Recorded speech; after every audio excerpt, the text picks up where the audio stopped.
New York Reuters Weak U.S. Inflation is not troubling even in the face of employment, one of the Federal Reserve's more influential policymakers said on Monday, reinforcing the central bank's mantra that it is gradually raising interest rates.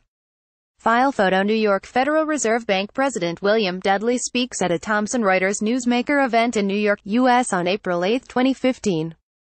REUTERSBrendan McDermidFile Photo. I'm not particularly concerned that inflation is a little bit below target, New York Fed President William Dudley said at a forum hosted by University of California, Berkeley, where he also weighed in on the dangers to the United States of trade protectionism and he questioned the need for tax cuts. Dudley, a close ally of Fed Chair Janet Yellen who is set to step down in mid-2018, said that with unemployment having fallen to 4.1%, the U.S. Central Bank thinks the economy has reached employment.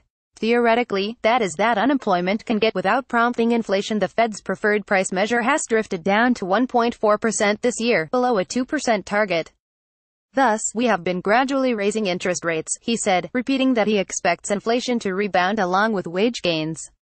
The Fed has raised rates twice this year and expects to hike again in December and 3 more times next year, depending on fiscal stimulus including tax cuts planned by Republicans in Congress and in the White House.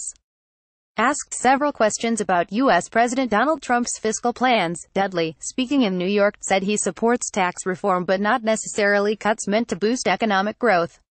I'm not in favor of tax stimulus at the current time because the economy doesn't really need it, he said. He added that the United States should temper the sharp edges of capitalism with fiscal policies such as workforce development and employee retraining.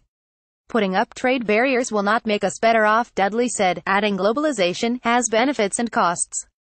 Reporting by Jonathan Spicer, editing by Diane Kraft. Standards. The Thomson Reuters Trust Principles.